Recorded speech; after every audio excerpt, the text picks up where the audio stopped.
Good afternoon of you.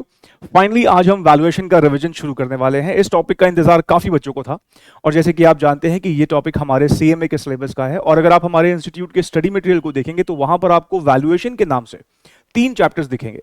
अब मैंने उन तीनों चैप्टर्स का नाम लिखने की बजाय यहां पर एक जनरल हेडिंग वैल्यूएशन डाल दी है, लेकिन हाँ, मेरी पूरी कोशिश रहेगी कि अभी तक हमारे इंस्टीट्यूट ने इन तीनों टॉपिक से जो भी एग्जाम में क्वेश्चंस पूछे हैं टिल डेट, जितने भी एग्जाम के एमसीक्यूज हैं, वो सारे के सारे मैं इस रिवीजन क्लासेस में आपके साथ डिस्कस कर दूं।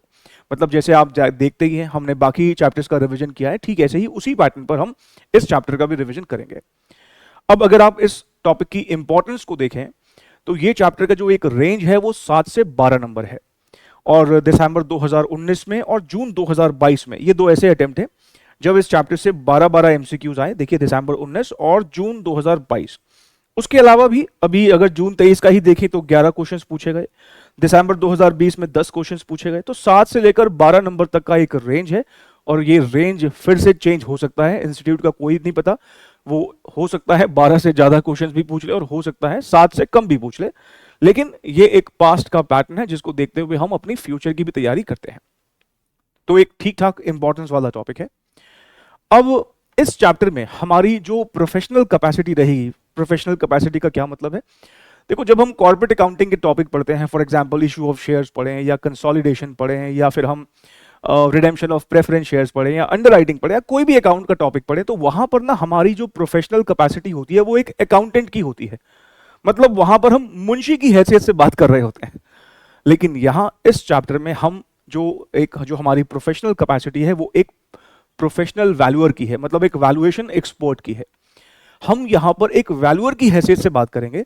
हमारा मेन काम यहां पर वैल्यूएशन करने का है। अब चाहे वो शेयर्स का वैल्यूएशन हो, गुडविल का वैल्यूएशन हो, बिजनेस का वैल्यूएशन हो, हमारे इनटेंजिबल एसेट्स का वैल्यूएशन हो, मतलब इस चैप्टर में हम कई तरह के वैल्यूएशन को लेकर बात करने वाले हैं।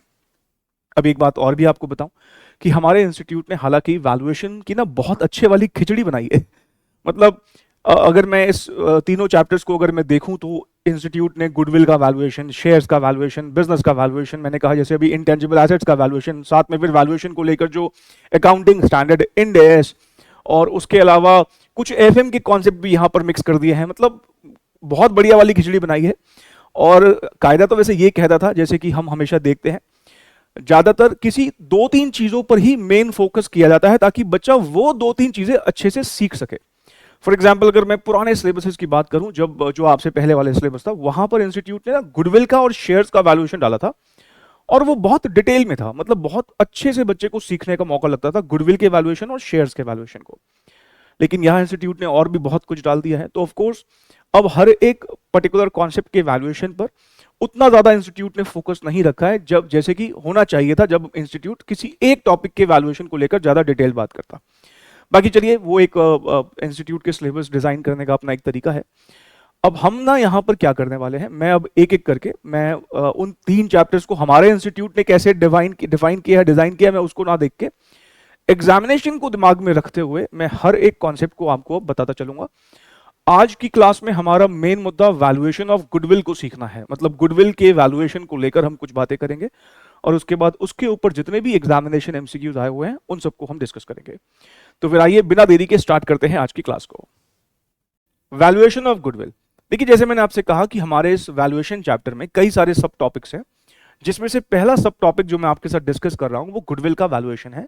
और अगर मैं पुराना इतिहास देखूं, इंस्टीट्यूट ने जब जब वैल्यूएशन ऑफ गुडविल को हमारे सिलेबस में रखा है तो ये एक हमेशा एज अ सेपरेट चैप्टर पूछा गया है, लेकिन इस बार ये एक एज अ कॉन्सेप्ट डाला गया है। तो of course valuation of goodwill का जो कवरेज एक डिटेल चैप्टर में हुआ करता था वो अब ऐसे नहीं है जैसे कि हमारा जो करंट सिलेबस है, बट स्टिल इसमें अभी भी बहुत कुछ है करने को, जो मैं एक एक करके आपके साथ पहले डिस्कस करूंगा और उसके बाद फिर हम एग्जाम के जितने भी क्वेश्चन इसके ऊपर आए हुए हैं वो सब डिस्कस कर लेंगे। अब देखिए, गुडविल आप जानते हो कि एक इंटेंजिबल एसेट है ना, और जब मैं किसी टेंजिबल एसेट की बात करता हूं तो उसका वैल्यूएशन करना फिर भी आसान होता है। मान लीजिए आपको अपनी पुरानी कार बेचनी है, तो आप घर के किसी पास के मैकेनिक के पास जाइए और उससे पूछिए भैया कितने की बिक जाएगी, तो वो पहले आपके कार का इंजन वगैरह देख लेगा, एक बार कार की कंडीशन देखेगा बाहर से अंदर से, और जितने उसमें और जो वो चीजें देख सकता है वो सब देखने के बाद एक बार हो सकता है कार ड्राइव भी करके देख ले, और फिर ये सब करने के बाद वो आपको बता देगा भी देखो आपकी जो गाड़ी है ये इतने रुपए की बिक जाएगी। मतलब उसने आपकी कार का वैल्यूएशन लगा दिया। मान लो आपके पास एक गोल्ड की रिंग है, उसका आप वैल्यूएशन करवाना चाहते हो, तो घर के पास किसी सुनार के पास जाइए, वो उसका वैल्यूएशन कर देगा। आपको अपने प्रॉपर्टी का वैल्यूएशन कराना है, तो उसके लिए भी प्रॉपर्टी के वैल्यूएशन के भी एक्सपर्ट है। मतलब जब किसी टैंजिबल एसेट का वैल्यूएशन हम कराना चाहते हैं, तो उसका वैल्यूएशन कराना इसलिए आसान है क्योंकि सामने ना एसेट है, उसकी कंडीशन दिख रही है कि वो किस तरह का एसेट है, और अकॉर्डिंगली वैल्यूएशन हो जाता है। लेकिन गुडविल एक ऐसा एसेट है जो कि दिखता ही नहीं, इनटैंजिबल एसेट है, और उसका वैल्यूएशन करना ऑफ कोर्स टैंजिबल एसेट के वैल्यूएशन के मुकाबले में एक कॉम्प्लेक्स काम है। और गुडविल के वैल्यूएशन की जरूरत ही क्यों है? देखो, गुडविल की वैल्यूएशन करने के वैसे कई सारे कारण हो सकते हैं, लेकिन जो सबसे मेन कारण होता है गुडविल की वैल्यूएशन का, वो ये कि जब मुझे अपने बिजनेस को सेल करना होता है, तो मैं टेंजिबल एसेट्स के साथ साथ इनटेंजिबल एसेट्स के भी पैसे मांगता हूं। भाई, पहले पुराना एक दौर था जब इनटेंजिबल एसेट के वैल्यूएशन पर इतनी बात होती नहीं थी। आपकी दुकान में मान लो 10 लाख रुपए के एसेट लगे होते थे, तो 10 लाख रुपए में बिजनेस की डील हो जाया करती थी। लेकिन आज के दौर में इनटेंजिबल एसेट की वैल्यूएशन ज्यादा प्रोमिनेंट है बजाय कि टेंजिबल एसेट के वैल्यूएशन में। क्यों? आज का दौर ही बिल्कुल अलग है। फॉर एग्जाम्पल, सपोज मैं अगर ओला की बात करूं, अब ओला इतनी बड़ी टैक्सी कंपनी है, लेकिन खुद की कोई टैक्सी नहीं है। आप जरा सोचो, उसने क्या कर रखा है? उसने दुनिया भर के टैक्सी ड्राइवर्स को कस्टमर के साथ, पैसेंजर के साथ बस जोड़ने का काम किया है। अगर मैं बात करूं से मेक माई ट्रिप की, इतनी बड़ी ट्रैवल कंपनी है, लेकिन खुद का होटल नहीं है कोई। अगर हम बात करें स्विगी की, इतनी बड़ी रेस्टोरेंट, मतलब इतनी बड़ी फूड कंपनी है, लेकिन खुद का रेस्टोरेंट नहीं है। क्या किया इन लोगों ने? इन लोगों ने मेनली मिलाने का काम किया है। खुद के पास इतने एसेट नहीं है, एसेट लाइट कंपनीज है, लेकिन स्टिल बड़ी अच्छी खासी भारी वैल्यूएशन रखती हैं। आपको पता हो कि वॉलमार्ट और फ्लिपकार्ट की जब डील हुई थी, मतलब जब फ्लिपकार्ट ने वॉलमार्ट को अपना बिजनेस भेजा था, तो 77%, 77% जो परचेज कंसिडरेशन है वो गुडविल का पे हुआ था। मतलब टैंजिबल एसेट से कहीं ज्यादा इनटेंजिबल एसेट का वैल्यूएशन लगाया गया। और आप जरा सोचिए ना, कुछ तो ऐसा होगा कि आप एशियन पेंट्स और शालीमार पेंट में प्रेफर एशियन पेंट्स को करते हो। कुछ तो ऐसा होगा ना कि आप मारुति की गाड़ी को प्रेफर करते हो किसी और गाड़ी के बजाय।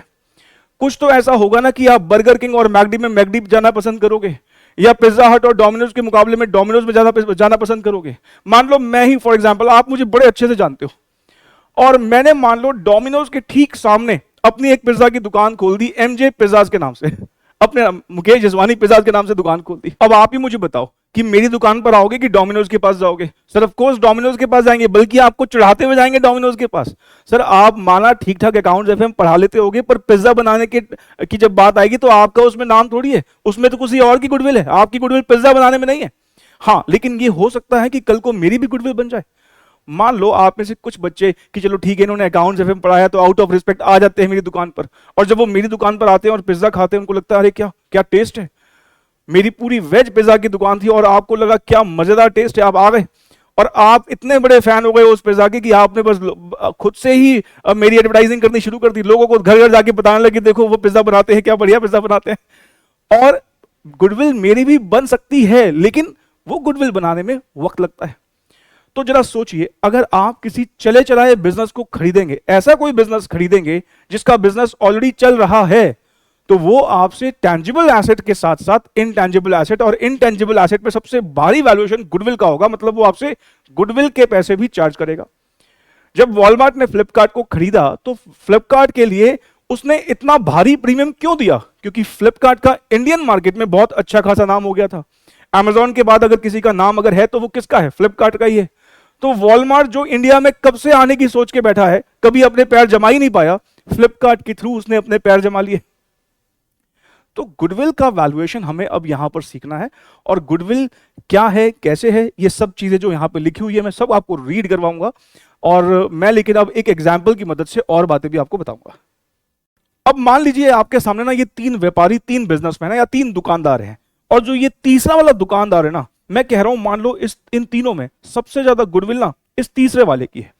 जैसे ही मैं बोलता हूं कि इस तीसरे वाले की सबसे ज्यादा गुडविल है, आपको लगता नहीं मैं इनडायरेक्टली ये बोलना चाह रहा हूं कि ये जो तीसरा दुकानदार है, इसके पास सबसे ज्यादा कस्टमर रहते हैं, इसके पास सबसे ज्यादा मार्केट शेयर है, इसका प्रोडक्ट सबसे ज्यादा एक्सेप्टेबल है। अगर मैं ये बात बोल रहा हूं कि इसके पास सबसे ज्यादा कस्टमर आते हैं, तो इनडायरेक्टली मैं ये भी कह रहा हूं कि ये सबसे ज्यादा प्रॉफिट कमाता होगा इन तीनों में से। मतलब ये है कि अगर मैं ये बोलना चाहूं कि इन तीनों में सबसे ज्यादा गुडविल तीसरे वाले की है, तो इनडायरेक्टली मैं ये भी बोलना चाह रहा हूं कि ये तीनों में से सबसे ज्यादा प्रॉफिट्स अगर कोई कमाता है तो वो ये तीसरा दुकानदार है। तो अब आप ना ये मान के चलिए कि मुझे अगर गुडविल की वैल्यूएशन करनी है तो सबसे पहले मुझे कुछ तो बेस लेना पड़ेगा ना। भाई गुडविल निकालना तो एक एंड पॉइंट है, लेकिन गुडविल निकालोगे किसकी मदद से? गुडविल अगर हम कहते हैं इसकी ज्यादा है तो बड़ी ऑब्वियस और इंप्लाइड बात है उस दुकानदार की जिसकी सबसे ज्यादा गुडविल है उसकी सबसे ज्यादा प्रॉफिटेबिलिटी भी होगी। तो इसलिए हम ना यहां पर गुडविल की कंप्यूटेशन करते वक्त जो बेस लेंगे वो प्रॉफिट्स लेंगे।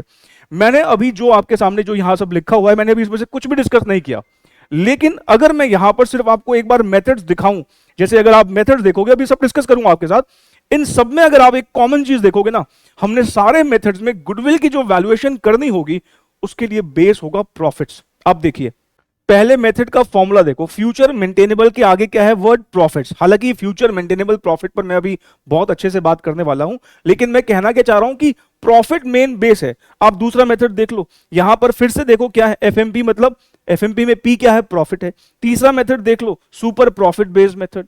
मतलब हर एक मेथड में आप देखोगे तो हमने गुडविल का वैल्यू निकालने के लिए प्रॉफिट्स को बेस लिया है।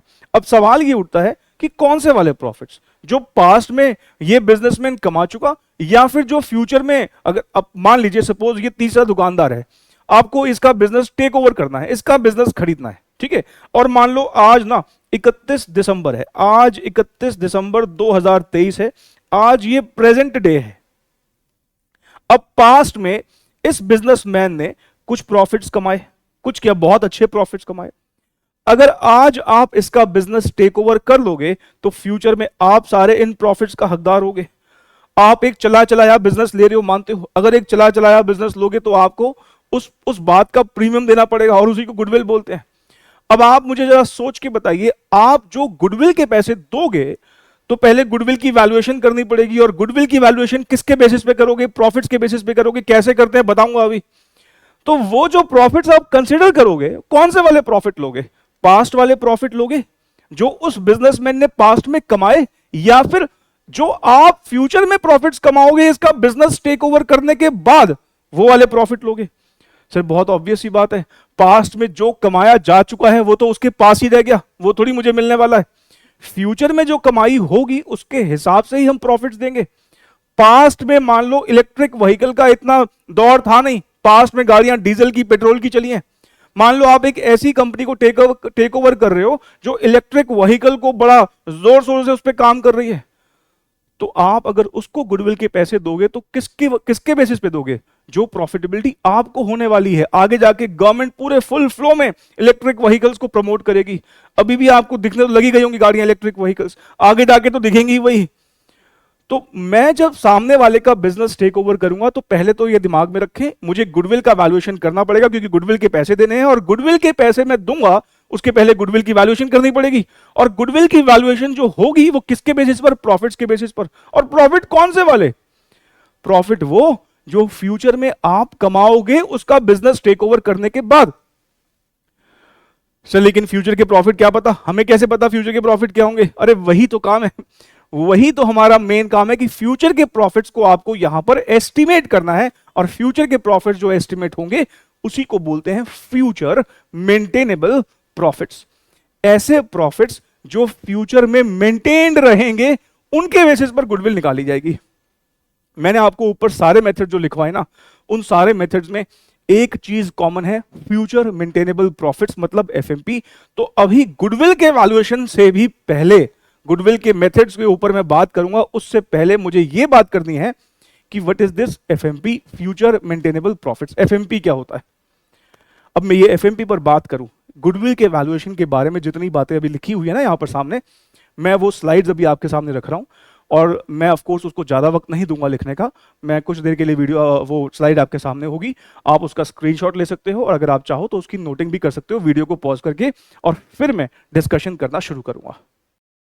आप वैल्यूएशन ऑफ गुडविल ऐसे हेडिंग डाल के, आप चाहें तो वीडियो को पॉज करके भी नोट कर सकते हैं, और आप चाहें तो स्क्रीनशॉट ले लीजिए और बाद में भी नोट कर सकते हैं। इसके बाद फिर आप हेडिंग डालिएगा methods of valuation of goodwill.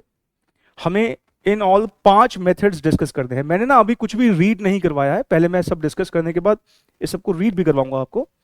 5 method discuss करने हैं। पहला है एवरेज प्रॉफिट मेथड, दूसरा है capitalisation of average profit method, फिर सुपर प्रॉफिट मेथड में 3 फर्दर उसके मेथड्स हैं, purchase of super profit, capitalisation of super profit और sliding scale valuation of super profits. फिर एक एक करके ये सारे मेथड्स का फॉर्मूला सामने लिखा हुआ है। अभी आप सिर्फ नोट कर रहे हैं, बाद में मैं अभी इन सबको रीड भी करवाऊंगा और पहले हम ऑफ कोर्स सब कुछ डिस्कस करेंगे, अच्छे से डिस्कस करेंगे और डिस्कशन के बाद फिर हम सारे एग्जाम के एमसीक्यूज भी देखेंगे इसके। सुपर प्रॉफिट मेथड में पहला है परचेज ऑफ सुपर प्रॉफिट ए, फिर बी है कैपिटलाइजेशन ऑफ सुपर प्रॉफिट और फिर सी है sliding scale valuation of super profits.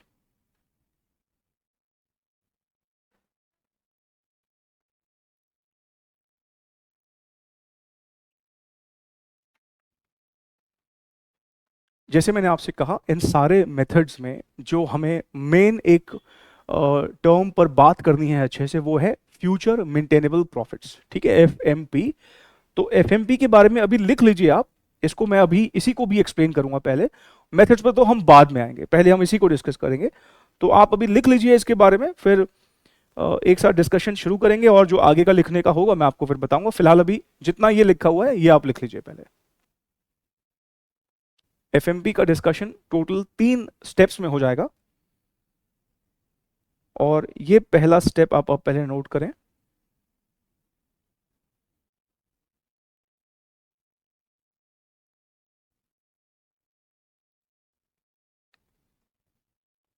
बस अभी पहला ही स्टेप नोट करना है, स्टेप 2 स्टेप 3 में समझाते समझाते लिखवाऊंगा।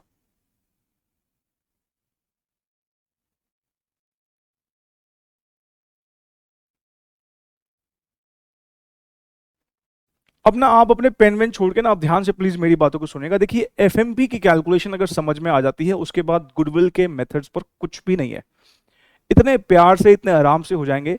और मैं एक बार अपना ये कॉन्सेप्ट डिस्कस कर लूं, उसके बाद आप देखना एग्जाम के क्वेश्चंस का लेवल देख के लगेगा अरे ये क्या, मतलब बड़े ही आराम से प्यार से सारे क्वेश्चन हो जाने वाले हैं। ठीक है, अब ध्यान से प्लीज मेरी बातों को सुनते जाइएगा। हमने अब एक बात करी कि देखो, जब हम बिजनेस को बेचेंगे तो बिजनेस को जब बेचते हैं तो हम अपने टैंजिबल एसेट्स के तो पैसे मांगेंगे, साथ में क्या मांगेंगे, गुडविल के पैसे मांगेंगे। और गुडविल जो है वो किसकी वजह से एराइज हुई है, प्रॉफिट्स की वजह से। इसलिए अगर हम मुझे गुडविल के पैसे मांगने हैं तो पहले गुडविल को वैल्यू भी तो करना पड़ेगा, और गुडविल के वैल्यूएशन के लिए मुझे अगर कोई चीज एक स्टार्टिंग पॉइंट अगर लेना है तो वो क्या होना चाहिए, वो होना चाहिए प्रॉफिट्स। मतलब गुडविल की वैल्यूएशन करने के लिए पहले मुझे प्रॉफिट्स चाहिए।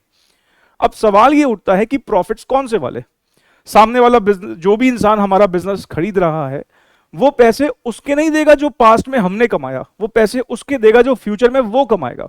अब वो फ्यूचर में क्या कमाएगा, यही हमें अब पहले देखना है कि फ्यूचर में होने वाले प्रॉफिट्स क्या हो सकते हैं। अब मुझे पहला जो कैलकुलेशन यहां पर सीखना है, गुडविल के मेथड्स पर तो बाद में आएंगे, सबसे पहला जो यहां पर मेन इंपॉर्टेंट कैलकुलेशन है वो ये, how to compute these future maintainable profits, ऐसे प्रॉफिट्स जो फ्यूचर में मेंटेन रहने वाले हैं। अब निकालने तो हैं, अब कैसे निकालें। सबसे पहले अगर मैं फ्यूचर मेंटेनेबल प्रॉफिट्स को एक बड़े आसान से एक सेंटेंस में डिफाइन करना चाहूं तो ये क्या है, future maintainable profit is profit after tax of future.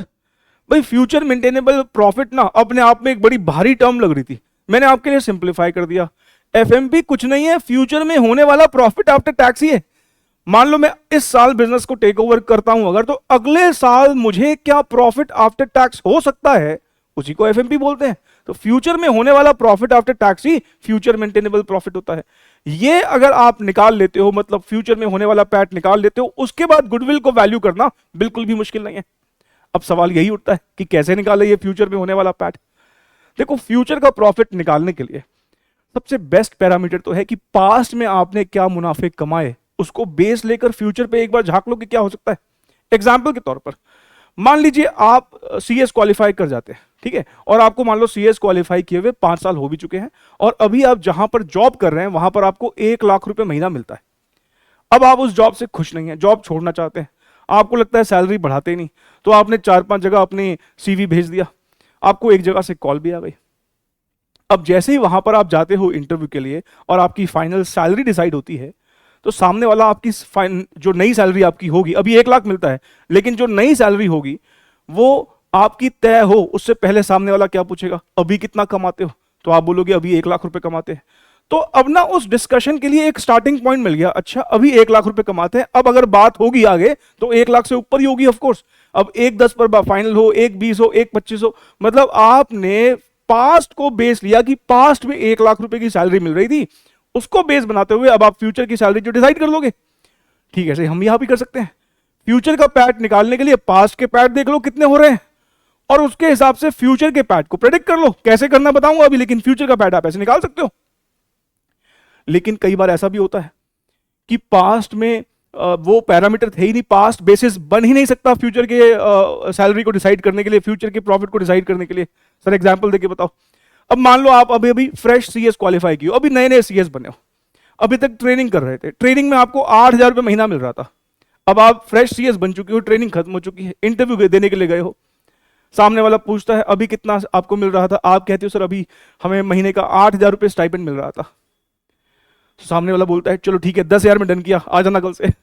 चले जाओगे 10,000 में? नहीं सर। आप क्या बोलोगे, सर देखो अभी पास्ट में ना ट्रेनिंग कर रहे थे तो ट्रेनिंग में स्टाइपेंड मिलता है, आप हमसे अब जॉब करवाओगे एज अ सीएस, तो अब हमें स्टाइपेंड नहीं सैलरी चाहिए।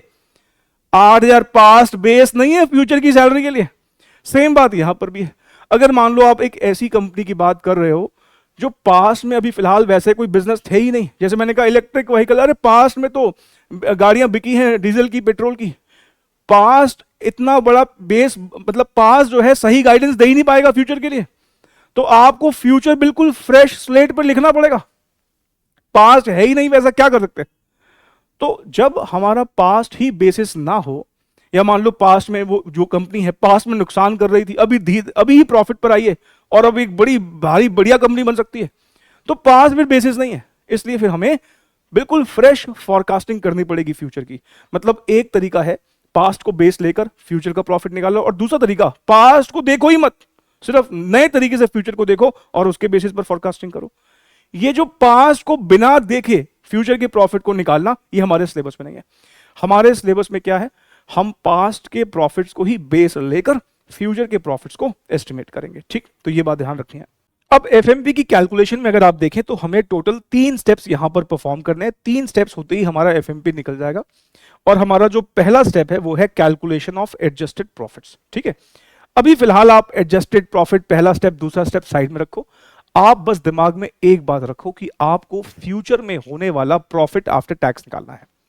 जहां आप एफएमपी, एडजस्टेड प्रॉफिट ये सब दिमाग में लेके आओगे तो चीजें मुश्किल हो जाएंगी।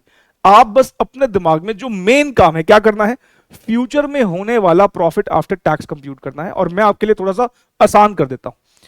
मान लीजिए हम कैलेंडर ईयर फॉलो कर रहे हैं। कैलेंडर ईयर क्या होता है, कभी कैलेंडर देखा है? हाँ सर देखा है। कहां से शुरू होता है? 1 जनवरी, खत्म कहां होता है? 31 दिसंबर। तो अगर मान लो हमारा हम जो ईयर फॉलो कर रहे हैं वो 1 जनवरी को शुरू होता है और 31 दिसंबर को हम बुक्स क्लोज कर देते हैं, तो इसका मतलब वो कैलेंडर ईयर है। हालांकि कॉर्पोरेट वर्ल्ड में फाइनेंशियल ईयर फॉलो होता है, इवन आपके इनकम टैक्स में भी फाइनेंशियल ईयर फॉलो होता है। 1 अप्रैल को शुरू होता है और 31 मार्च को क्लोज कर देते हैं। नहीं, लेकिन मान लो हमारे इस एग्जाम्पल में हम कैलेंडर ईयर फॉलो कर रहे हैं और आज हमारे साल का आखिरी दिन है। मान लो आज 31 दिसंबर 2023 है। आज क्या है? 31 दिसंबर 2023 है। साल खत्म हो गया, 2023 खत्म हो गया हमारा। तो अगला साल क्या होगा? 2024। अगर मैं 2024 जो आने वाला साल है, अगर मैं उसका प्रॉफिट आफ्टर टैक्स निकाल देता हूं तो वो क्या कहलाएगा? एफएमपी। एफएमपी क्या है? फ्यूचर में होने वाला प्रॉफिट आफ्टर टैक्स। तो मैंने कहा मान लो मैं 31 दिसंबर 2023 को खड़ा हूं, तो 2024 का अगर मैं पैट निकाल लूंगा तो वो मेरे लिए क्या होगा? एफएमपी। अब फ्यूचर का प्रॉफिट निकालने के लिए मैंने आपको क्या बोला? हम पास्ट को बेस लेंगे। अब पास्ट कितना बेस लोगे? 3 साल भी ले सकते हैं, 5 साल भी ले सकते हैं, 10 साल भी ले सकते हैं।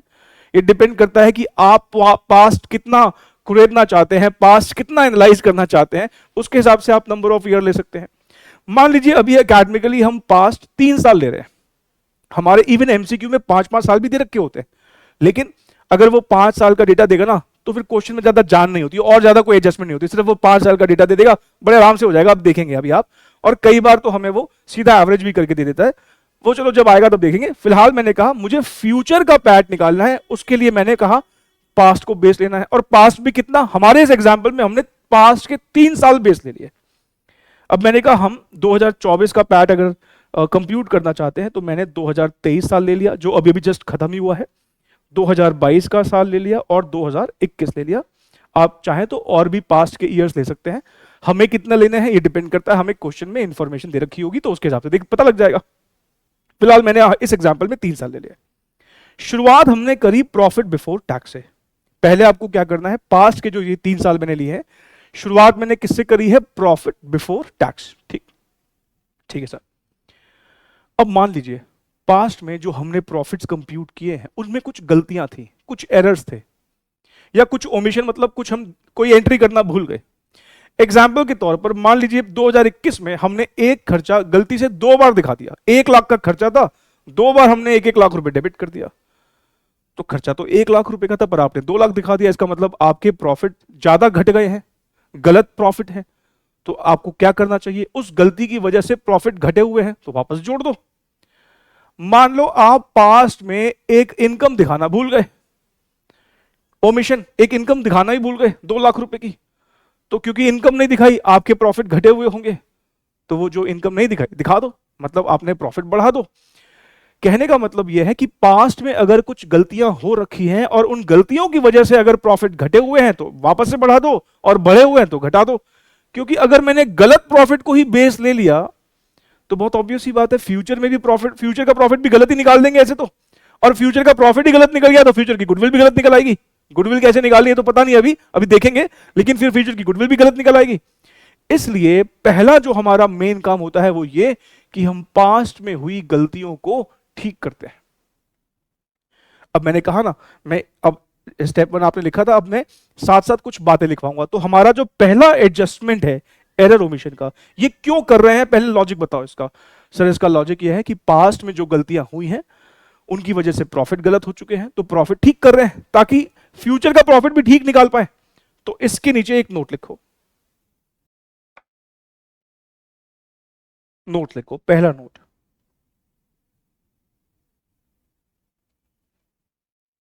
Errors omissions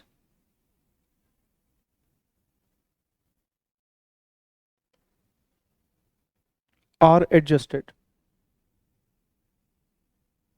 because we need correct profits। अब वैसे हमारा अगला एडजस्टमेंट एबनॉर्मल लॉस का है, लेकिन एबनॉर्मल लॉस से पहले मैं आपको एबनॉर्मल गेन का रीजनिंग दे देता हूं। ठीक है, देखो एबनॉर्मल गेन आपने माइनस किया है। अब एबनॉर्मल गेन क्या होता है, एबनॉर्मल गेन वो गेन मतलब ऐसा गेन जो आपको बार बार नहीं होता, वन टाइम गेन हुआ है। फॉर एग्जाम्पल मान लो जैसे मैंने कहा आप कहीं जॉब कर रहे हो, आपको महीने के 1 लाख रुपए मिलते हैं सैलरी के, बीच में कभी आपका मान लो केबीसी से नंबर आ गया और वहां पे आप जीत के भी आ गए 1 करोड़ रुपए, तो क्या वो 1 करोड़ रुपए फ्यूचर में फिर से आने की प्रोबेबिलिटी है? नहीं, वन टाइम गेन है, बार बार थोड़ी होगा। अब कॉर्पोरेट के एग्जाम्पल को लेके बात करें, मान लीजिए हमारी कंपनी को पास में ना एक बड़ा स्पेशल ऑर्डर मिल गया, किसी फॉरेन, कोई फॉरेन क्लाइंट था, वैसे हमारे पास उससे कभी कोई ऑर्डर नहीं आता, स्पेशल ऑर्डर आ गया, उसके पास बड़ी भारी डिमांड आ गई, वैसे वो किसी और से मंगवाता है लेकिन वो दूसरा वाला सप्लायर उसको डिमांड पूरी नहीं कर पाया तो उसने हमें एक ऑर्डर दे दिया, 1 करोड़ रुपए का ऐसा ऑर्डर आ गया, 1 करोड़ रुपए का हमारा प्रॉफिट हुआ उससे। अब क्योंकि ये ऑर्डर फ्यूचर में आएगा नहीं और मुझे फ्यूचर का पैट निकालना है, तो पास्ट में अगर कोई ऐसा प्रॉफिट हुआ है जो फ्यूचर में रिपीट नहीं हो सकता, मुझे उसको कायदे से माइनस कर देना चाहिए, क्योंकि मैं इनके बेसिस पर फ्यूचर के पैट निकालने वाला हूं। तो फ्यूचर में अगर कोई चीज रिपीट नहीं होगी उसको माइनस कर दो, अगर ऐसा कोई प्रॉफिट तुम्हारे प्रॉफिट्स में इंक्लूडेड है। और एग्जांपल लेते हैं, हम पास्ट देखते हैं तो पास्ट में हमारी कंपनी ने किसी दूसरी कंपनी पे केस कर रखा है, क्योंकि उन्होंने हमारा प्रोडक्ट कॉपी किया था, हमारे प्रोडक्ट का डिजाइन कॉपी कर दिया था, हमने केस कर दिया और केस हम जीत भी गए, 5 करोड़ रुपए का कंपनसेशन भी मिल गया, और कंपनसेशन मान लो 2021 के प्रॉफिट में इंक्लूड हो रखा है, यहां इंक्लूड हो रखा है। ये पास्ट में कंपनसेशन रिसीव हुआ, क्या फ्यूचर में भी ये कंपनसेशन रिसीव होगा? क्या हमारा कोर्ट में केस करने का हम बिजनेस है क्या? ऐसे केस करते रहते हैं हम? नहीं। मतलब अगर मान लीजिए पास्ट में ऐसी कोई इनकम आपके पास आ रखी है जो फ्यूचर में नहीं आएगी, ऐसी इनकम को एबनॉर्मल गेन बोल देते हैं। और अगर एबनॉर्मल गेन है तो वो मुझे माइनस कर देना चाहिए, क्योंकि मैं इसके बेसिस पर फ्यूचर में होने वाला पैट निकाल रहा हूं। तो ऐसा गेन जो फ्यूचर में रिपीट नहीं हो सकता उसको माइनस कर दो। ठीक है, ऐसे ही अब एबनॉर्मल लॉस देखो, मैं पास्ट देख रहा हूं तो पिछले किसी एक साल में आग लगी हुई है। अब आग लगने से 10 करोड़ रुपए का नुकसान हो गया था, मान लो इंश्योरेंस भी नहीं करवा रखा था हमने, 10 करोड़ रुपए का नुकसान हो गया, तो फ्यूचर में क्या फिर से आग लगेगी? नहीं लगेगी तो लगा देंगे, आग लगाने का काम है हमारा, नहीं ना। इसका मतलब अगर पास्ट में आग लगने की वजह से आपका 10 करोड़ रुपए का नुकसान हुआ था, इसका मतलब उसकी वजह से प्रॉफिट घट गए थे। क्योंकि ये नुकसान फ्यूचर में नहीं होगा, इस करके आप इस लॉस को जोड़ दो वापस। ऐसे पास्ट को ऐसे दिखाओ कि एज इफ आग लगी ही नहीं थी। अगर आग नहीं लगती तो हमारे प्रॉफिट 10 करोड़ से ज्यादा होते। तो बस अगर उस आग लगने की वजह से आपके प्रॉफिट पास्ट में 10 करोड़ से घटे हुए हैं, क्योंकि ये आग फ्यूचर में नहीं लगेगी, इसलिए एबनॉर्मल लॉसेस की वजह से जो प्रॉफिट आपने घटा रखे हैं उनको वापस से बढ़ा दो। जैसे मैंने कहा, हमने कोर्ट केस किया, हमें 5 कितना बोला था, 10 करोड़ रुपए का मान लो कंपनसेशन मिला था।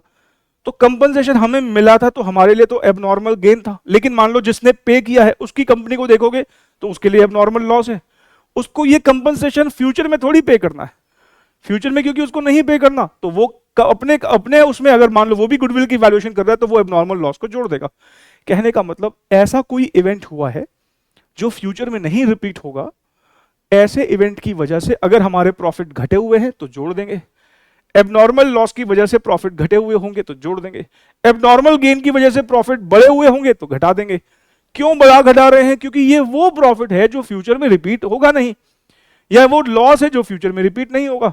तो ऐसा कोई इवेंट जो फ्यूचर में फिर से नहीं होगा तो उसके इंपैक्ट को नलीफाई करने के लिए क्या करें? अगर गेन हमने ऐड कर रखा है तो माइनस कर देंगे, अगर लॉस हमने घटा रखा है तो वापस से जोड़ देंगे। इसके लिए भी आप लिखो note number 2।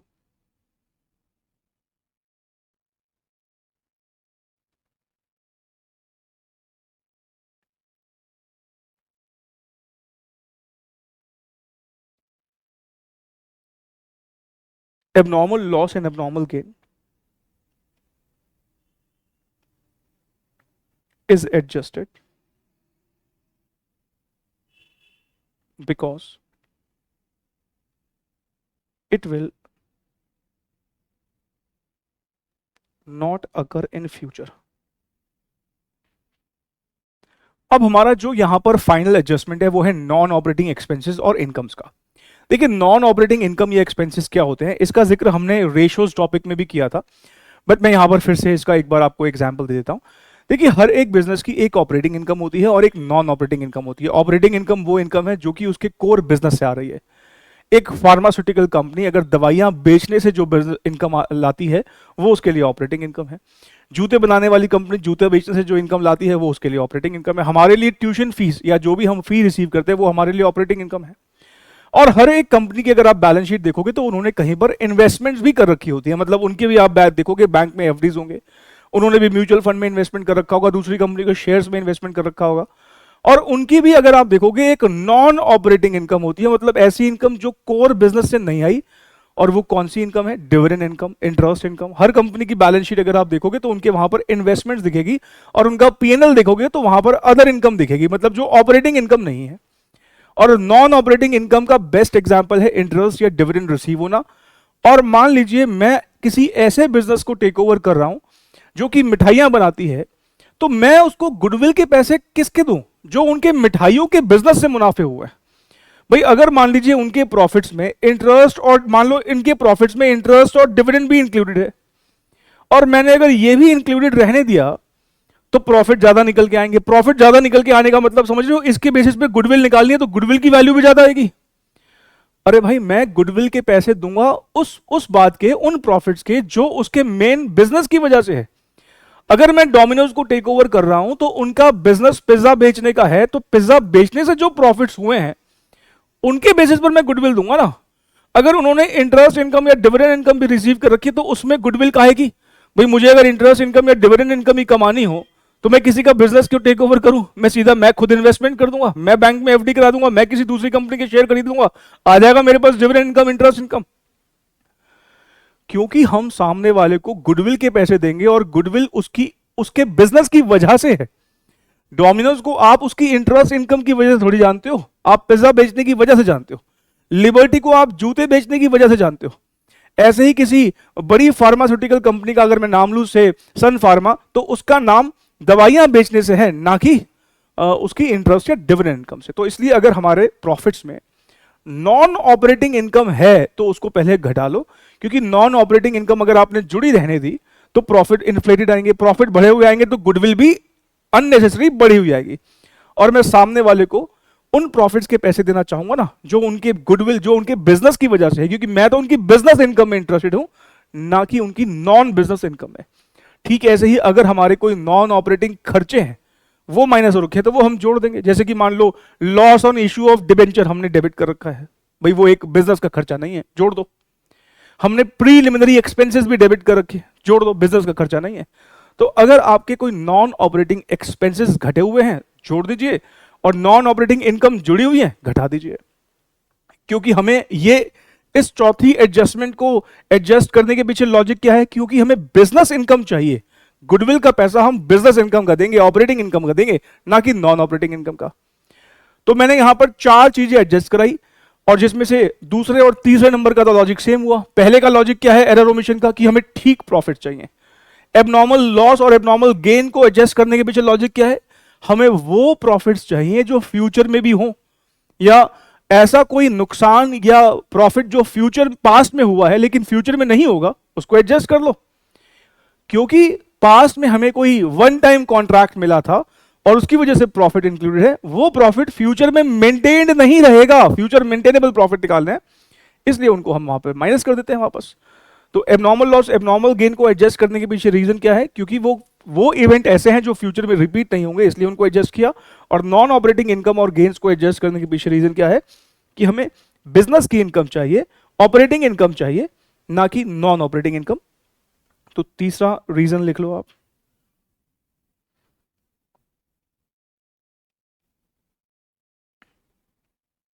Non operating incomes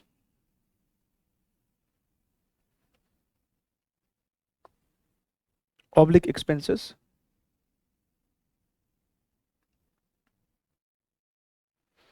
are adjusted because we need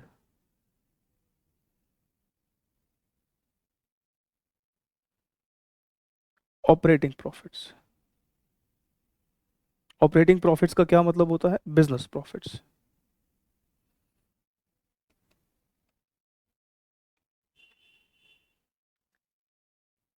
तो अभी तक हमने क्या किया, देखिए अभी मैंने गुडविल के वैल्यूएशन पर तो कोई आपके साथ बात करी नहीं है। मैंने कहा भाई जो गुडविल के मेथड्स हैं उन सारे मेथड्स में एक कैलकुलेशन पहले हमें सीखनी पड़ेगी, और उस कैलकुलेशन का नाम है फ्यूचर मेंटेनेबल प्रॉफिट्स, क्योंकि गुडविल का कनेक्शन सीधे सीधे प्रॉफिट्स के साथ बैठता है।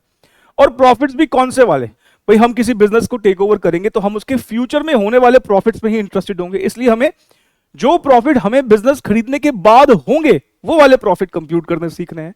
ऐसे प्रॉफिट्स को हम फ्यूचर मेंटेनेबल प्रॉफिट्स बोलते हैं।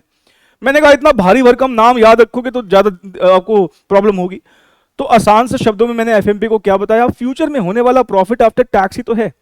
लेकिन इसको निकालने के लिए मैंने कहा हमें कुछ स्टेप्स फॉलो करने पड़ेंगे। 3 स्टेप्स है, जिसमें से पहला स्टेप मैंने डिस्कस कर लिया। क्योंकि फ्यूचर की बात होनी है तो फ्यूचर को कंप्यूट करने के लिए, मतलब फ्यूचर के प्रॉफिट को कंप्यूट करने के लिए हमें कुछ तो एक स्टार्टिंग पॉइंट चाहिए, कुछ तो एक बेस चाहिए। तो हमने कहा पास्ट के प्रॉफिट्स को बेस ले लेते हैं। तो मैंने कहा सबसे पहली शुरुआत तो क्या करो, पास्ट आप जितना कंसीडर करना चाहते हो, 3 साल 5 साल 8 साल 10 साल, फिलहाल हमारे इस एग्जाम्पल में हमने कहा 3 साल हम यहां पर देख लेते हैं। हमने पास्ट के 3 साल जो है यहां पर लिए। शुरुआत करी प्रॉफिट बिफोर टैक्स से। प्रॉफिट बिफोर टैक्स से ही क्यों शुरुआत करी, अभी आगे चल के आपको क्लियर हो जाएगा जैसे हम फाइनल स्टेप तक पहुंचेंगे। पहले हमने प्रॉफिट बिफोर टैक्स ले लिया। हमने कहा अब इसमें 4 एडजस्टमेंट करेंगे। पहली एरर ओमिशन की। एरर ओमिशन की एडजस्टमेंट इसलिए करनी है क्योंकि हम चाहते हैं कि हमें करेक्ट प्रॉफिट हमें हमारे पास हो, क्योंकि गलत प्रॉफिट के बेसिस पर अगर हमने एफएमपी निकाल दिया तो गुडविल भी गलत निकल जाएगी। इसलिए जो पास्ट के प्रॉफिट ले रहे हो उनका ठीक होना जरूरी है। फिर हमने कहा एबनॉर्मल लॉस और एबनॉर्मल गेन को भी एडजस्ट करो, क्योंकि ये वो इवेंट है जो फ्यूचर में रिपीट नहीं होंगे, और हमें वही प्रॉफिट चाहिए जो फ्यूचर में रिपीट हो। तो जो चीजें फ्यूचर में रिपीट नहीं होंगी उनके इंपैक्ट को नलीफाई करना है। एबनॉर्मल लॉस की वजह से हमारे प्रॉफिट घटे हुए हैं, जोड़ दो। एबनॉर्मल गेन की वजह से प्रॉफिट घटे हुए हैं, प्रॉफिट बढ़े हुए हैं, घटा दो। और क्योंकि हम बिजनेस इनकम से ही इंटरेस्टेड हैं, सामने वाले को गुडविल का पैसा अगर हम देंगे तो उसके बिजनेस की वजह से दे रहे ना, अगर डोमिनोज में आप इंटरेस्टेड है तो उसके पिज्जा के बिजनेस में, अगर लिबर्टी में आप इंटरेस्टेड है तो उनके जूते बनाने से जो जो प्रॉफिट होता है उस प्रॉफिट में इंटरेस्टेड है, ना कि उनकी non business income. Non business income तो मैं खुद भी कमा लूंगा, मुझे उनका बिजनेस खरीदने की क्या जरूरत है। इसलिए हमने कहा कोई नॉन बिजनेस इनकम या खर्चा है तो उसको हमें एडजस्ट करना पड़ेगा। इनकम है तो वो इनकम में नहीं होना चाहिए था, उसको हटा देंगे, और क्योंकि अगर खर्चा माइनस रुका है तो उसको वापस जोड़ देंगे। अगर आप देखें तो ये एडजस्टेड प्रॉफिट बेसिकली क्या है, ये फ्यूचर में होने वाले, जो फ्यूचर में रिपीट हो सकते हैं, वो करेक्ट प्रॉफिट्स हैं, रेक्टिफाइड फ्यूचर में होने वाले प्रॉफिट्स हैं। क्योंकि ऐसा कुछ भी जो फ्यूचर में नहीं होगा वो हमने यहां से हटा दिया है। फ्यूचर में अगर गलतियां ऑफकोर्स हम यही मानेंगे नहीं होंगी, तो हमने पास की गलतियां भी ठीक कर दी हैं, और हमने बिजनेस इनकम पर मेनली फोकस किया है। ठीक है, अब हम स्टेप नंबर 2 की तरफ चलेंगे, और दूसरा स्टेप हमारा क्या है, calculation of average adjusted profits. हमारा दूसरा स्टेप क्या है कि हमें एवरेज एडजस्टेड प्रॉफिट्स कंप्यूट करने हैं। अब मैंने आपको एक बात बताई थी शुरुआत में ही, क्या बात बताई थी, कि हम यहां पर 2024 का प्रॉफिट निकालना चाहते हैं। 2024 मतलब हम बस फ्यूचर में जो अगले साल जो प्रॉफिट होगा वो निकालना चाहते हैं, मतलब एक ही साल का प्रॉफिट निकालना चाह रहा हूं ना, अगले साल होने वाला पैट निकालना चाह रहा हूं। तो ये तो आपने कहीं ना कहीं पिछले 3 सालों के प्रॉफिट्स ले लिए, मुझे तो एक ही चाहिए, ये तो 3 सालों के हैं, तो 3 को 1 बनाने के लिए क्या करना पड़ेगा, एवरेज। सोचिए, मेरे को अगले साल का प्रॉफिट निकालना है, जो कि एक ही साल है ना, अगले साल का पैट निकालना चाहता हूं, पर आपने तो यहां 3 साल ले लिए हैं, तो 3 साल को 1 साल बनाने के लिए क्या करना पड़ेगा, इन तीनों को जोड़ के 3 से डिवाइड कर लेंगे। ऐसे एवरेज को, जो हम सिंपली जोड़ के नंबर ऑफ ईयर से डिवाइड कर लेते हैं, ऐसे एवरेज को बोलते हैं सिंपल एवरेज। और एक और एवरेज होता है जिसको हम बोलते हैं वेटेड एवरेज। तो सेकंड स्टेप जो है वो क्या है, एवरेज करने का। सेकंड स्टेप जो है, इन एडजस्टेड प्रॉफिट्स को एवरेज करना है। ठीक है, आइए स्टेप नंबर 2 लिखिएगा अब आप। जैसे मैंने आपसे कहा था बाकी के स्टेप में आपको लिखवाऊंगा साथ साथ, तो स्टेप नंबर 2 लिख रहे हैं हम।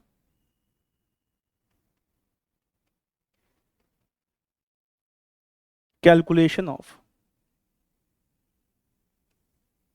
Average adjusted profits.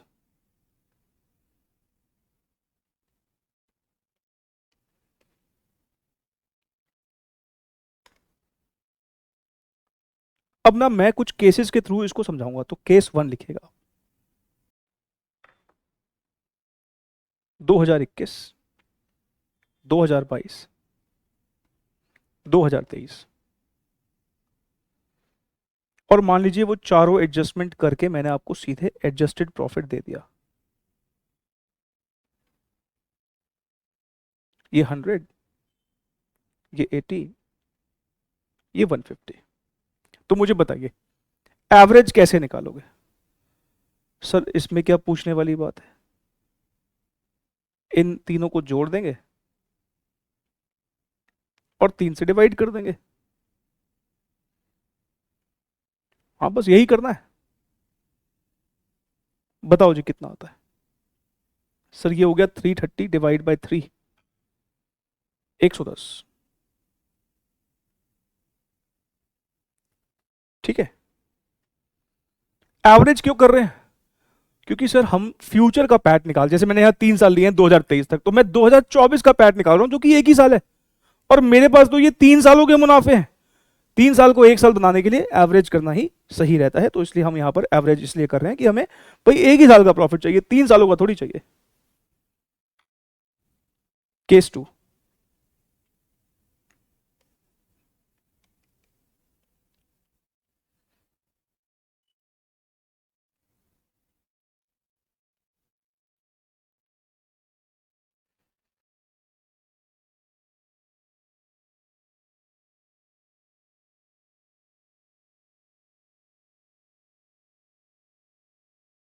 Adjusted profit 100, 150, 180। अब यहां पर हमें क्या अलग करना है, ध्यान से प्लीज सुनिएगा। देखिए केस 2 में अगर आप ध्यान से प्रॉफिट्स को अगर ऑब्जर्व करें तो हमारे प्रॉफिट्स ना लगातार बढ़ते जा रहे हैं। 100 का 150 हुआ, 150 का 180 हुआ, मतलब हमारे प्रॉफिट्स में एक इंक्रीजिंग ट्रेंड है। अगर प्रॉफिट्स में ट्रेंड होता है तो फिर हमें सिंपल एवरेज नहीं, फिर हमें वेटेड एवरेज लेना होता है। केस 1 में अगर आप देखोगे तो ट्रेंड नहीं था प्रॉफिट्स में, पहले प्रॉफिट हमारे घटे और फिर बाद में बढ़ भी गए। ट्रेंड नहीं है। ट्रेंड मतलब लगातार हमारे प्रॉफिट जैसे केस 2 में आप देख रहे हो बड़े हैं। अगर प्रॉफिट्स में ट्रेंड होता है तो फिर वेटेड एवरेज लेते हैं, कैसे लेते हैं अभी बताऊंगा। लेकिन अगर प्रॉफिट्स में ट्रेंड नहीं है जैसे कि केस 1 में था, तो हमने फिर क्या किया, हमने वहां पर सिंपल एवरेज लिया। सिंपल एवरेज का क्या मतलब है कि सिंपली आप सारे प्रॉफिट्स को जोड़ के जितने नंबर ऑफ ईयर्स हैं डिवाइड कर लीजिए। ठीक है, मान लो 5 साल होते, पहले घटे फिर बढ़े, फिर घटे फिर बढ़े, ऐसा कुछ होता, मतलब ट्रेंड नहीं होता। तो उस केस में हम क्या करते, उस केस में 5 सालों के प्रॉफिट को जोड़ दे, 5 से डिवाइड कर देते। लेकिन केस 2 में क्योंकि ट्रेंड है तो हमें अब वेटेड एवरेज लेना है। और वेटेड एवरेज कैसे लेंगे, हम ना वेट असाइन करते हैं। वेट का क्या मतलब है, हम ऐसे गिनती में ही नॉर्मल हम नंबर में 1 2 3 ऐसे वेट्स दे रहे हैं। अब रीसेंट वाले साल को आपने देखा जाए तो 3 गुना वेट दिया है पहले वाले साल के मुकाबले में। भाई 2021 जो कि एक पुराना साल है उसको आपने 1 का वेट दिया, लेकिन रीसेंट वाले साल को आपने 3 का वेट दिया, मतलब आपने 3 गुना इंपॉर्टेंस दी है रीसेंट वाले कंपनी की परफॉर्मेंस को। अब एक एग्जांपल दूंगा तो बात आपको ज्यादा बेहतर समझ में आएगी। आप मुझे जरा बताइए, फॉर एग्जांपल मैं आपसे कहता हूं, मान लो हमारे पड़ोस में एक लड़का है सिंकू, जिसके 8th में ना 8th में 40% मार्क्स आए थे। 9th में तो फेल ही हो गया था वो, फिर 9th वो रीअपियर किया तो उसके 40% मार्क्स जैसे तैसे पास हुआ। 10th में उस लड़के के 50% मार्क्स हैं। 11th में उसके 80% मार्क्स आ गए। अब आप मुझे बताइए 12th में क्या लग रहा है, टिंकू क्या परफॉर्म करेगा। फिर से बोलता हूं, 9th में फेल हुआ था, अगली बार रीअपियर हुआ, उसके जैसे जैसे करके पास हुआ, 40% आए, 10th में 50% आए, 11th में 80% आए। अब आप मुझे बताइए बोर्ड के एग्जाम में 12th के पेपर भी होने वाले, इस बार कितना स्कोर लेके आएगा लड़का। आप कहोगे सर लड़का एसआरसीसी जाने की तैयारी कर रहा है, इस बार लग रहा है कि हाँ उसके आ जाएंगे 98 95 98% आ जाएंगे, जिस हिसाब से उसकी परफॉर्मेंस है, लगातार एक ट्रेंड है। आपने अगर ये कहा कि लड़का इस बार 90% से ऊपर लेके आएगा, तो कहीं ना कहीं आप उसकी रीसेंट वाली परफॉर्मेंस को ज्यादा वजन दे रहे हो। आपने उसकी 9th क्लास की परफॉर्मेंस को तो इग्नोर ही कर दिया। 9th क्लास में फेल भी हुआ था लड़का, 9th क्लास में लड़का फेल भी हुआ था, लेकिन वो आप नहीं दिमाग में रख रहे। आपको कौन सी वाली परफॉर्मेंस याद है, रीसेंट वाली परफॉर्मेंस याद है, या कहूं रीसेंट वाली परफॉर्मेंस को आप ज्यादा वजन दे रहे हो। ठीक है, सही कंपनीज के लिए भी है। मैंने रीसेंट वाली अगर परफॉर्मेंस को ज्यादा वेट देना है तो हमने यही किया है, 3 गुना वेट दिया है रीसेंट वाली परफॉर्मेंस को, इसलिए हम यहां पर वेटेड एवरेज ले रहे हैं। अब वेटेड एवरेज निकालने का तरीका क्या होता है, आपको पहले प्रोडक्ट निकालना है। प्रोडक्ट मतलब दोनों को मल्टीप्लाई कर दो, 100 इंटू 1 100, 150 इंटू 2 300, 180 इंटू 3 करोगे तो 540 आएगा। और अब आप एवरेज कैसे निकालोगे, 100 प्लस 300 प्लस 540, मतलब जो प्रोडक्ट है उनको प्लस करके वेट्स जो आपके हैं उनको जोड़ दो। न्यूमरेटर में आएगा 940 और ये 6, जरा बताओ कितना आता है, 940 डिवाइड बाई 6,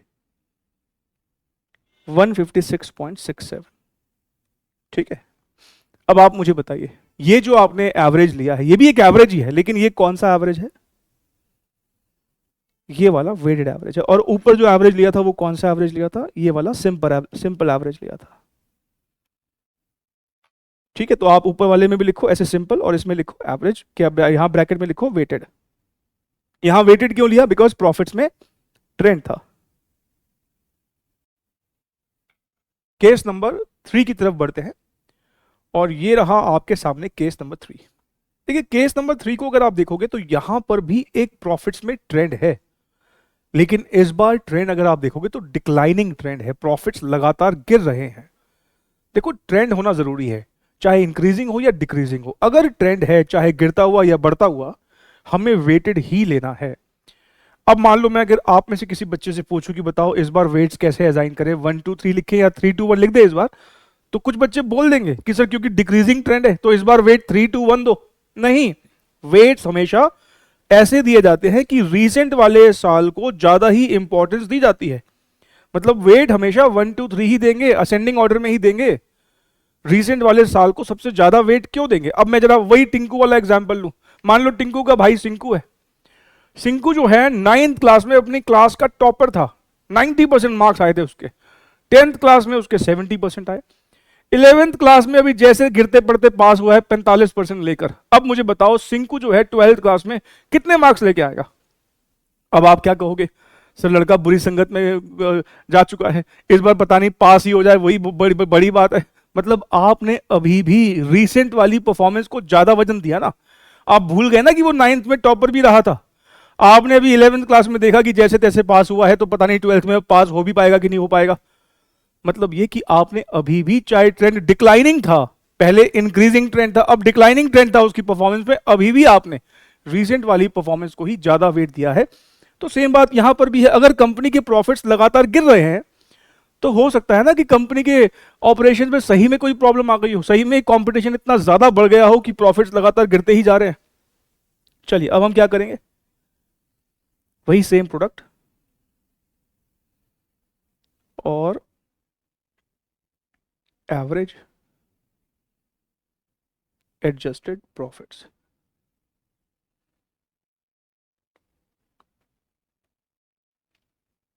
वेटेड।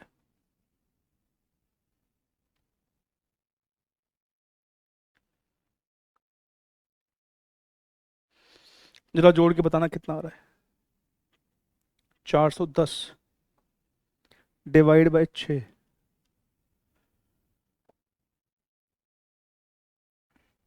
68.33।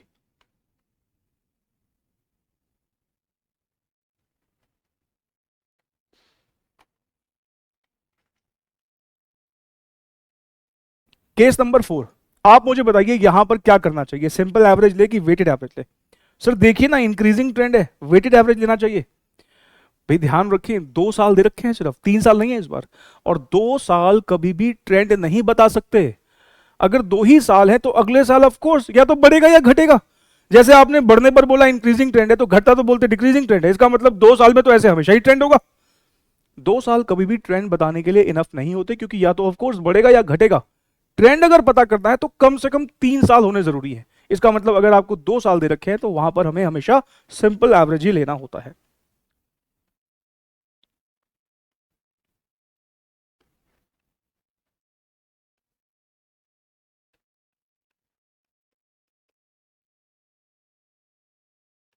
तो 100 प्लस 150 डिवाइड बाई 2, 125। ठीक है ना।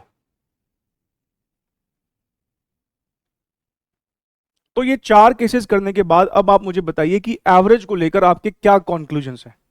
सर देखिए, जो 4 केसेस हमने किए उससे हमें यह पता लगा कि अगर ट्रेंड है, चाहे इंक्रीजिंग हो या डिक्रीजिंग हो, हमें वेटेड एवरेज लेना है। ट्रेंड अगर नहीं है तो हम सिंपल एवरेज लेंगे। और अगर 2 ही साल दे रखे हैं तो उस केस में तो ट्रेंड हम पता ही नहीं लगा सकते, क्योंकि 2 साल ट्रेंड बताने के लिए इनफ होते ही नहीं है।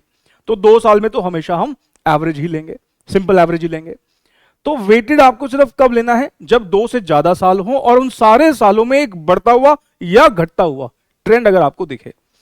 तो यही आपको अब यहां पर अगर नोट करना है, यही हमारा फाइनल कंक्लूजन है एवरेज को लेकर। इफ देयर इज इंक्रीजिंग और decreasing trend, then use weighted average. If there is no trend, then use simple average. If only 2 years are given, then always use simple average. हमारा अब final step, step number 3, जहां पर अब हमारा finally FMP निकल जाएगा। देखिए step number 2 में आपने क्या किया, एवरेज एडजस्टेड प्रॉफिट निकाला। क्योंकि हमारे पास कई सारे एडजस्टेड प्रॉफिट हो गए थे, हमें इतने सालों की चाहिए ही नहीं, हमें तो एक ही प्रॉफिट चाहिए, तो हमने एवरेज करके एक प्रॉफिट निकाल दिया। अब ना उसमें हम क्या करने वाले हैं, मतलब जो हम भी अपने स्टेप 2 में एवरेज एडजस्टेड प्रॉफिट लिया, ये हम लिखेंगे यहां पर। और उसके बाद हम फ्यूचर गेन और फ्यूचर एक्सपेंसेस को एडजस्ट करेंगे।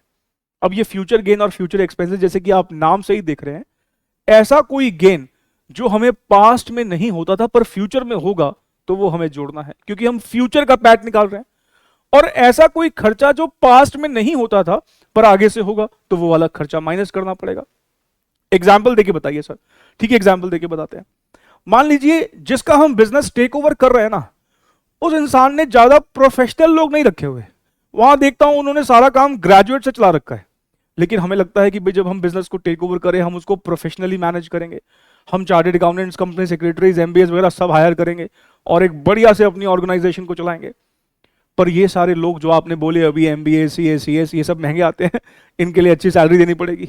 जो पास्ट में वो ग्रेजुएट से काम चला रहे थे तो उनका एम्प्लॉय की कॉस्ट पर इतना खर्चा नहीं होता था, पर हमारा एम्प्लॉय की कॉस्ट पे ज्यादा खर्चा होगा तो हमारी फ्यूचर में कॉस्ट बढ़ जाने वाली है, तो वो हम यहां पे कंसिडर करेंगे। आपको याद हो पीछे जब कई सारे, जैसे अगर मैं ताज की बात करूं तो ताज पे जब टेररिस्ट अटैक हुआ था तो ना उसके बाद उस इंसिडेंट के बाद ताज ने अपने यहां पर सिक्योरिटी बहुत जबरदस्त तरीके से बढ़ा दी, बहुत जबरदस्त, मतलब हर होटल में बहुत अच्छे वाली वो सिक्योरिटी करने लगी कि फ्यूचर में ऐसा ना हो। भाई जिसके साथ बीतता है ना तो फिर वो बड़े ध्यान ध्यान से आगे के कदम रखता है। तो ताज ने उसके बाद मान लो क्या कर लिया, सिक्योरिटी पे बहुत खर्चा करना शुरू कर दिया। फॉर एग्जाम्पल अगर मैं सपोज यही एक बात करूं, कोई हम होटल चेन एक्वायर कर रहे हैं और होटल चेन ठीक उसके बाद एक्वायर कर रहे हैं जब वो अटैक हुआ था टेररिस्ट का, तो अब मुझे लगता है यार पास्ट में इन्होंने इतना सिक्योरिटी पे खर्चा नहीं किया था, अब मैं सिक्योरिटी पे खर्चा करूंगा, मैं सीसीटीवी कैमरास वगैरह लगवाऊंगा, मैं वहां पे जितने भी और टूल्स वगैरह आते हैं चेकिंग वगैरह के लिए, फ्रिस्किंग वगैरह के लिए, वो सारे मैं लेके आऊंगा। मतलब मैं अब एक अच्छा खासा सिक्योरिटी पे खर्चा करने वाला हूं, सिक्योरिटी गार्ड्स को बढ़ा देंगे हम। तो ये अगर हम खर्चा करेंगे जो पास्ट में नहीं होता था फ्यूचर में होगा, तो ये भी एक फ्यूचर कॉस्ट हो जाएगी। पास्ट में हमारी ऑर्गेनाइजेशन मैनुअल सारा काम होता था, हमें लगता है नहीं हम क्यों ना सॉफ्टवेयर का यूज करें, क्यों ना टेक्नोलॉजी का यूज करें। जब हम फ्यूचर में टेक्नोलॉजी का यूज करेंगे तो पास्ट में हमने 10 एम्प्लॉय रखे हुए थे, आगे हमें सिर्फ 2 ही एम्प्लॉय रखने पड़ेंगे, तो 8 एम्प्लॉय की सेविंग हो जाएगी। तो ये सेविंग हमारे लिए क्या है, फ्यूचर गेन है। पास्ट में हम देख रहे हैं कि वो रेंटेड प्रेमाइजेस से काम करते थे, हम अपने ही प्रेमाइजेस से काम करेंगे तो हमारा रेंट में बचत होगी, तो वो एक तरह से फ्यूचर गेन है। मतलब ऐसी कोई इनकम जो पास्ट में नहीं होती थी फ्यूचर में लेकिन होगी, उसको जोड़ देंगे। ऐसा कोई खर्चा जो पास्ट में नहीं होता था पर फ्यूचर में होगा, उसको घटा देंगे। और ये करते ही जो हमारा आएगा ना वो एफएमपी बिफोर टैक्स आ जाएगा। ये बिफोर टैक्स क्यों आया है याद करो, क्योंकि हमने जब ऊपर एडजस्टेड प्रॉफिट लिए थे, देखो हमने किससे शुरुआत की थी, हमने जब एडजस्टेड प्रॉफिट लिए थे शुरुआत हमने किससे की थी, प्रॉफिट बिफोर टैक्स से। हमने टैक्स यहां पे पहले कभी माइनस ही नहीं किया था, इसका मतलब जो ये अभी प्रॉफिट आया है, क्योंकि एडजस्टेड प्रॉफिट तो भाई जो हमने एवरेज एडजस्टेड प्रॉफिट निकाले होंगे, क्योंकि वहां तो हमने कहीं टैक्स लिया ही नहीं, हमने शुरुआत ही प्रॉफिट बिफोर टैक्स से की थी। तो क्योंकि टैक्स कहीं पे एडजस्ट हुआ ही नहीं, तो ये जो प्रॉफिट निकल के आएगा ये कौन सा निकल के आएगा, बिफोर टैक्स। और एफएमपी बिफोर टैक्स का क्या मतलब है, फ्यूचर में होने वाला पीबीटी, फ्यूचर में होने वाला पीबीटी। और मैंने पता है पीबीटी ऊपर क्यों लिया, क्योंकि हो सकता है पास्ट में टैक्स रेट्स कुछ और हो, और मैं क्योंकि अगले साल का पैट निकाल रहा हूं, मान लो पास्ट में सरकार 30% का टैक्स लेती थी और फ्यूचर में सरकार ने टैक्स का रेट घटा के मान लो 25% कर दिया, तो मैं यहां पर टैक्स कौन से वाला माइनस करूं, जो पास्ट में हम देते थे वो, जो फ्यूचर में देंगे वो। अगर फ्यूचर में टैक्स का रेट बदल गया है तो फ्यूचर में जो टैक्स रेट लगेगा वो लेना चाहिए। इसका मतलब यहां पे टैक्स भी कौन से वाला होगा, फ्यूचर टैक्स। फ्यूचर में होने वाला पीबीटी माइनस फ्यूचर में होने वाला टैक्स, तो जो ये एफएमपी है दिस इज व्हाट, फ्यूचर में होने वाला प्रॉफिट आफ्टर टैक्स। तो ये 3 स्टेप है। तो मैं एक बार फाइनली कंक्लूड करता हूं, गुडविल का वैल्यूएशन अभी हमने नहीं सीखा है। मैंने कहा गुडविल की वैल्यूएशन क्योंकि प्रॉफिट्स पर बेस्ड है, तो हमें पहले ये देखना पड़ेगा कि कौन से प्रॉफिट्स की मदद से हम गुडविल को निकालेंगे। जो हमें प्रॉफिट कंसीडर करने हैं वो फ्यूचर में जो प्रॉफिट मेंटेन रहेंगे वो लेने हैं, मतलब अगले साल का एक तरह से देखा जाए मुझे पैट कंसीडर करना है। अब उसको निकालने के लिए हमें कुछ तो बेस लेना पड़ेगा, हमने कहा पास्ट को बेस लेंगे, तो हमने पास्ट के प्रॉफिट्स को बेस लेना है। तो हमने कहा 3 स्टेप्स हैं। तो पास्ट के आपको जितने भी प्रॉफिट्स लेने हैं सबसे पहले शुरुआत करो वो पीबीटी से, जो पास्ट के आप मान लो 5 साल हो गए तो 5 सालों की पीबीटी लो, उसमें 4 एडजस्टमेंट्स करो। कौन कौन सी, पहली एडजस्टमेंट करोगे अगर कोई गलतियां हो रखी हैं तो ठीक कर लो। अभी हम जब क्वेश्चंस करेंगे तो आपको सब समझ में आएगा कि मैं क्या बोलना चाह रहा हूं, ठीक है ना। गलतियां कर रखी है ठीक कर लो, ठीक है कर लेंगे सर। पास्ट में कोई अगर ऐसा इवेंट हुआ है जो फ्यूचर में रिपीट नहीं होगा, मतलब एबनॉर्मल लॉस या एबनॉर्मल गेन, तो उसके इंपैक्ट को नलीफाई कर दो। लॉस है तो प्लस कर दो, गेन अगर हो रखा है तो माइनस कर दो, क्योंकि वो चीजें फ्यूचर में रिपीट नहीं होंगी। फिर अगर आपने कोई ऐसी इनकम भी जोड़ रखी है जो बिजनेस की इनकम नहीं है, नॉन ऑपरेटिंग इनकम है, उसको माइनस कर दो। कोई नॉन ऑपरेटिंग खर्चा माइनस कर रखा है तो उसको वापस जोड़ दो। ये 4 एडजस्टमेंट्स करने के बाद एडजस्टेड प्रॉफिट्स आएंगे। चारों के लॉजिक मैंने आपको बताए थे। एरर ओमिशन को क्यों एडजस्ट किया था, क्योंकि हमें सही प्रॉफिट चाहिए। एबनॉर्मल लॉस एबनॉर्मल गेन को क्यों एडजस्ट किया था, क्योंकि हमें वो प्रॉफिट चाहिए जो फ्यूचर में रिपीट हो। और नॉन ऑपरेटिंग एक्सपेंसेस और इनकम्स को क्यों एडजस्ट किया, क्योंकि हमें ऑपरेटिंग इनकम चाहिए। तो एडजस्टेड प्रॉफिट हमारा जो बेसिकली है वो क्या है, ठीक ऑपरेटिंग प्रॉफिट जो फ्यूचर में रिकरिंग नेचर के, मतलब फ्यूचर में रिपीट होने वाले हैं। उसके बाद हमने कहा एवरेज करेंगे। एवरेज करने के लिए मैंने आपको 4 केसेस करवाए। एवरेज कब सिंपल लेना है, एवरेज कब वेटेड लेना है, ये मैंने आपको बताया। उसके बाद जो आपने एवरेज निकाल लिया, अब आप देखो कि फ्यूचर में अगर कोई ऐसा तो नहीं कोई गेन होगा जो पास्ट में नहीं होता था, अगर होता होएगा तो उसको जोड़ दो, अगर फ्यूचर में कोई ऐसा खर्चा होगा जो पास्ट में नहीं होता था तो उसको माइनस कर दो। ये जो आ जाएगा इसको बोलेंगे एफएमपी बिफोर टैक्स, फ्यूचर में होने वाला प्रॉफिट बिफोर टैक्स। इसमें से फ्यूचर में जो टैक्स आप पे करोगे माइनस कर दो, फिर हमारा एफएमपी आ जाएगा। देखिए एफएमपी की डिस्कशन करने के बाद ना अब गुडविल के वैल्यूएशन में ज्यादा कुछ बचेगा नहीं, और क्योंकि एफएमपी का यूज शेयर्स के वैल्यूएशन में भी होता है इसलिए मुझे एफएमपी को थोड़ा अच्छे से डिस्कस करना ही था, क्योंकि इसका यूज जो है आगे जाके जब हम शेयर्स का वैल्यूएशन करेंगे तो वहां पर भी होने वाला है। और वैसे आपको एक बात बताऊं, पूरे के पूरे वैल्यूएशन में दो ही कॉन्सेप्ट हैं जिस पर आपको थोड़ी सी ज्यादा हेल्प की जरूरत है। वो पहला है वैल्यूएशन ऑफ गुडविल और दूसरा है वैल्यूएशन ऑफ शेयर्स। उसके अलावा ना आप देखोगे इस पूरे वाले जो वैल्यूएशन का चैप्टर हमारे इंस्टीट्यूट ने डाला हुआ है इसमें कई सारे कॉन्सेप्ट ना एफएम के यूज है, मतलब एफएम भी मिक्स कर रखा है। आगे चल के देखोगे मैं इसमें सीएपीएम से भी रिलेटेड कुछ बातें करूंगा, और डिविडेंड ग्रोथ मॉडल भी कुछ ना कुछ बीच में शायद हो जाएगा, आ जाएगा। उसके अलावा कैपिटल बजटिंग के भी कुछ कॉन्सेप्ट यहाँ पर बीच में आएंगे। मतलब इसमें इंस्टीट्यूट ने इस वैल्यूएशन वाले चैप्टर में इंस्टीट्यूट ने काफी डुप्लीकेशन कर रखी है, कई सारे ऐसे कॉन्सेप्ट है जो एफएम में पढ़ते हैं। हमें मेनली जो फोकस करना है, जो आपको शायद सबसे ज्यादा परेशान करता होगा अगर आपने सेल्फ स्टडी किया है इस टॉपिक को, तो वो गुडविल और शेयर्स का वैल्यूएशन है। इसलिए मुझे ज्यादा इंपॉर्टेंस या ज्यादा वक्त इन दो चीजों पर मेनली देना है। ऑफ कोर्स हम एग्जाम के सारे ही कॉन्सेप्ट डिस्कस करेंगे जो जो एग्जाम में आ रखे हैं, पर मेन जो ज्यादा इंपॉर्टेंट आपके लिए है वो गुडविल और शेयर्स का वैल्यूएशन है। और उसके बाद आप देखोगे एफएम वाले कई सारे कॉन्सेप्ट आप फिर से रिपीट होते हुए, तो हम उन कॉन्सेप्ट्स पर पहुंचे। मैं आपसे फिर से ये कहूंगा, अगर आपने कॉस्ट ऑफ कैपिटल नहीं रिवाइज कर रखा, एफएम का कॉस्ट ऑफ कैपिटल हमने यूट्यूब पर अपलोड कर रखा है, तो पहले आप वो भी रिवाइज कर लीजिएगा, बिकॉज आगे उसका यूज होने वाला है। कैपिटल बजटिंग के भी शायद कुछ कॉन्सेप्ट्स का यूज होगा, तो अगर आपने वो भी रिवाइज नहीं किया, वो भी हमने अपलोड कर रखा है, वो भी आप रिवाइज कर सकते हैं। बाकी गुडविल के वैल्यूएशन को हम शायद मोस्ट प्रॉब्ली अगली क्लास में पूरा खत्म कर देंगे, क्योंकि मेन डिस्कशन जो था वो एफएमपी का था, वो हमने आज कर दिया। अगली क्लास में हम इससे रिलेटेड जो वैल्यूएशन ऑफ गुडविल से रिलेटेड और डिस्कशन करके सारे एग्जाम के एमसीक्यूज खत्म कर लेंगे। तो मिलते हैं फिर हम अगली क्लास में। आई होप कि हमेशा की तरह वीडियो को लाइक कर ही देते होंगे, कमेंट करके भी प्लीज बताइएगा आपको सब कुछ समझ में आ रहा है कि नहीं आ रहा। तो मिलते हैं फिर नेक्स्ट क्लास में। Thank you so very much, take care, bye.